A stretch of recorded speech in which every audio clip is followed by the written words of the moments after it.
pelajaran kita berdoa dulu. Siapa yang bisa memimpin doa kita pada pagi hari ini? Oke, Elfadai, dipersilakan.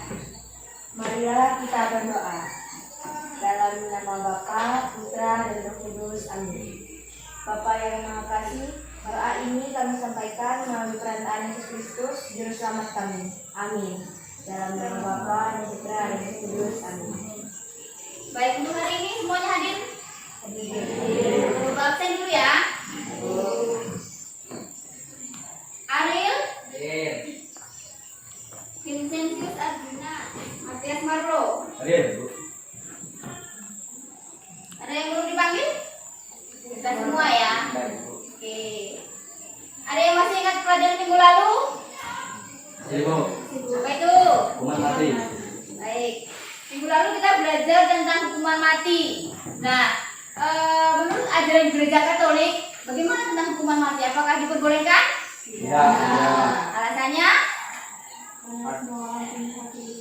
Ya, betul sekali Wulan. Karena semua orang itu punya hak untuk hidup. Jadi, dalam ajaran gereja kita itu sama sekali tidak diperbolehkan berkaitan dengan hukuman mati. Jadi tidak diperbolehkan seseorang atau siapapun itu untuk memberikan hukuman atau menghabiskan atau menghilangkan nyawa seseorang. Nah, berikutnya pada hari ini kita akan membahas materi kita tentang bebas dari HIV, AIDS, dan obat terlarang. Nah, mungkin anak-anak pernah mendengar berita misalkan di internet atau misalkan di koran atau di majalah berkaitan dengan narkoba. Seperti yang ada di gambar. Di antara kalian ada yang sudah pernah menyentuh narkoba? Tidak ya. Syukur ya. Itu akan menjelaskan tentang bebas dari HIV atau AIDS dan juga obat terlarang. Nah, mungkin kita pernah membaca berita berkaitan dengan obat-obat terlarang yang bisa dipakai sedikit tapi untuk kesehatan. Jadi ada gunanya. Jadi mungkin ada beberapa zat-zat yang dipakai, tetapi hanya sebagian kecil yang digunakan, tetapi untuk mengobati sakit. Tapi kalau misalkan dikonsumsi dalam jumlah yang banyak atau terlalu banyak, nanti di situ dikatakan akan menimbulkan ketergantungan. Nah, kan misalkan seperti di situ tadi dikatakan menghilangkan rasa nyeri, ya mungkin bisa saja menimbulkan beberapa penyakit. Kalau misalkan dosisnya itu digunakan secara benar, tidak berlebihan. Penggunaannya dipakai itu menurut anjuran dokter. Ini tahu misalkan ketika mendengarkan cerita dari teman, ya, saya punya ini loh, saya sudah pernah memakainya loh, dan rasanya itu luar biasa. Lalu diajaklah sama temennya, misalkan Navin, nah, bawa Noval, kamu mau enggak merasakan ini obat? Saya sudah pernah merasa diberikan oleh teman saya. Nah, kemudian karena keingintahuannya itu besar, kemudian mulailah dia yang namanya tahap coba-coba. Nah, pada tahap berikutnya adalah yang paling bahaya, yaitu memakai tetap. Jadi dia sudah candu. Candu berarti ya, kalau tidak ada dia mungkin akan sakit badannya. Dia bisa menggunakan berbagai banyak cara supaya dia tetap harus mendapatkan obat itu. Apakah dia harus mencuri, apakah dia harus merampok, dan lain sebagainya supaya dia mendapatkan obat itu. Misalkan ada beberapa sekolah, misalnya kalau misalkan di sekolah itu ada beberapa anak yang membuat obat-obatan terlarang secara sembunyi-sembunyi. Lalu ada yang mau beli, kemudian konsumsi. Lalu berikutnya adalah pengaruh masyarakat. Masyarakat dewasa ini dibanjiri oleh narkoba. Mengapa? Ya, karena begitu banyak masyarakat yang secara sembunyi-sembunyi itu mereka menjual narkoba karena hanya untuk mencari nafkah atau uang. Nah, ini adalah ajaran gereja berkaitan dengan narkoba. Ini diambil dari kitab suci, yaitu dari 1 Korintus bab 3 ayat 16. Kita baca bersama-sama ya. Santo Paulus mengatakan, "Tidak tahukah kamu bahwa kamu adalah bait Allah dan bahwa Roh Allah diam di dalam kamu?" Itu adalah tentang isi dari Santo Paulus berkaitan dengan tubuh atau badan kita. Dikatakan tadi, tidak tahukah kamu bahwa kamu adalah bait Allah? Bait Allah itu adalah tempat di mana Allah itu tinggal, dan bahwa Roh Allah diam di dalam kamu. Jadi kalau misalkan kita yang diberikan tubuh secara sempurna ini, lalu Allah tinggal di dalamnya, berarti kita harus menjaganya dengan baik. Tubuh kita itu dijaga dengan baik supaya sehat, supaya kita bisa hidup dengan baik, kemudian menghindari hal-hal yang tidak baik atau menghindari dari konsumsi obat-obatan atau apa saja yang merugikan tubuh kita. Nah, dengan suratnya ini Paulus mengingatkan betapa berharganya tubuh kita. Itu berarti kekacauan yang terjadi dalam diri kita juga berarti kekacauan dalam bait Allah. Karena itu mengkonsumsi narkoba berarti awal dari usaha merusak bait Allah. Nah, begitu juga kalau misalkan pergaulan bebas, maka yang mengarah pada seks bebas itu yang membuat rentan terjangkit HIV atau AIDS. Itu juga merupakan pencemaran bait Allah. Nah, bila narkoba dan HIV AIDS telah merusak, jadi kesimpulannya adalah anak-anak jangan sampai masuk dalam lingkup narkoba. Jadi kita belajar hanya sebagai ilmu pengetahuan, bukan kalian kayaknya saya ingin tahu lah, saya ingin tahu kayaknya, saya ingin coba kayaknya. Oke, ada pertanyaan sampai di sini?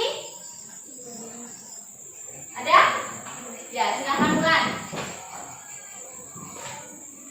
Pertanyaan yang pertama, bagaimana cara membantu teman yang sudah terjatuh atau masuk ke dalam dunia seks bebas? Terus pertanyaan keduanya, Bu, ada obat alami untuk mencari narkoba? Oke, pertanyaan pertama adalah ini maaf ya berkaitan dengan seks bebas. Kalau misalkan kita tahu bahwa ada teman atau ada siapa saja yang berpacaran tetapi maaf ya melakukan tindakan yang keliru atau yang belum saatnya. Bahasa yang kita dengar zaman sekarang itu adalah seks bebas atau free sex. Jadi kalau misalkan kita punya teman atau siapa saja, yang bisa kita lakukan adalah kita memberi nasihat, memberikan nasihat kepada orang itu atau kepada anak itu bahwa tindakannya itu salah, tindakannya itu tidak benar. Apalagi kalau misalkan teman dekat, itu kan kasihan sekali. Kita bisa memberikan nasihat, memberikan pendampingan, kemudian memberikan arahan bahwa maaf ya kalau misalkan pacarmu si A itu melakukan tindakan-tindakan yang tidak benar, putuskan saja. Seperti itu ya, meskipun mungkin akan sulit, tapi kan kita bisa menggunakan banyak cara supaya dia itu terbebas dari perbuatan yang seperti itu. Siapa tahu dia karena ketidaktahuan.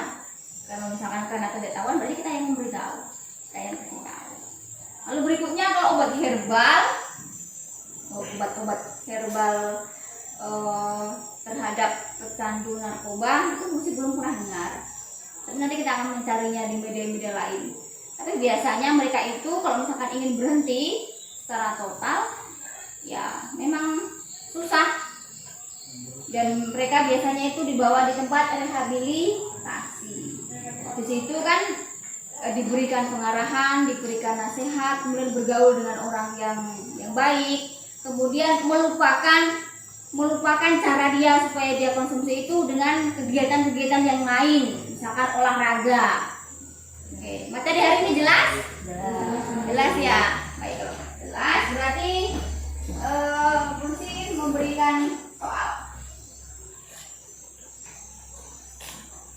Ini adalah soal yang berkaitan dengan materi kita pada hari ini. Jadi ditulis tanggalnya, kemudian namanya di belakangnya di halaman kedua.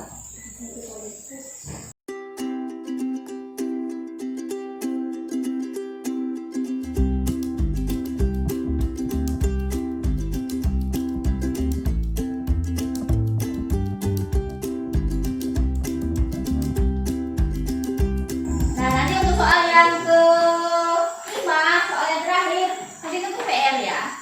PR-nya adalah membuat poster berkaitan dengan pencegahan penggunaan narkoba.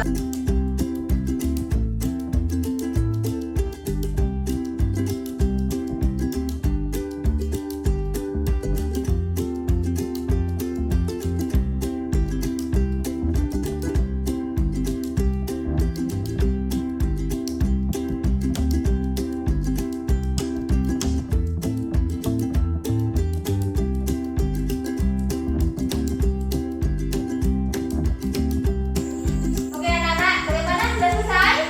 Baik. Ada yang belum? Nah, yang sudah nanti minta tolong untuk 2 orang untuk presentasi di depan. 1 laki-laki, 1 perempuan untuk membaca soal dan juga jawabannya.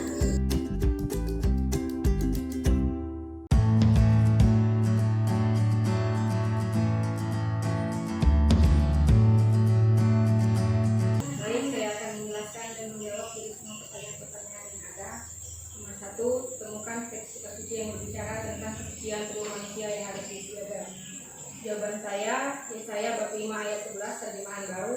Celakalah mereka yang bangun pagi-pagi dan terus mencari minuman keras dan duduk-duduk sampai malam hari.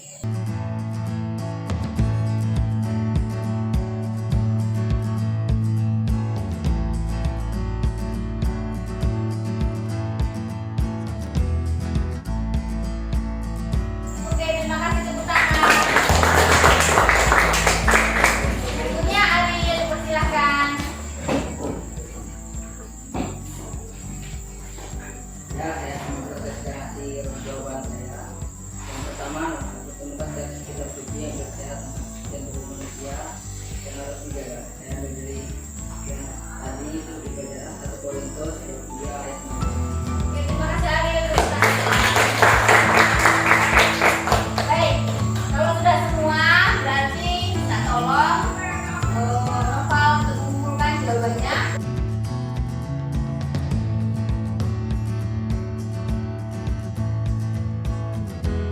Oke, jangan lupa untuk PR-nya.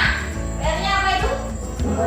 Ya, PR-nya buat poster berkaitan dengan pencegahan narkoba. Dari semua materi yang kita pelajari pada hari ini, ada pertanyaan? Sudah jelas? Oke, baik. Ibu ulangi lagi sekali lagi berkaitan dengan materi kita. Intinya adalah kita diharuskan menjaga tubuh kita. Jadi perlu diingat bahwa tubuh kita itu terdiri dari jasmani dan rohani. Kalau dikatakan oleh Santo Paulus tadi bahwa dalam diri kita, dalam tubuh kita itu ada bait Allah. Artinya Allah tinggal dalam diri kita.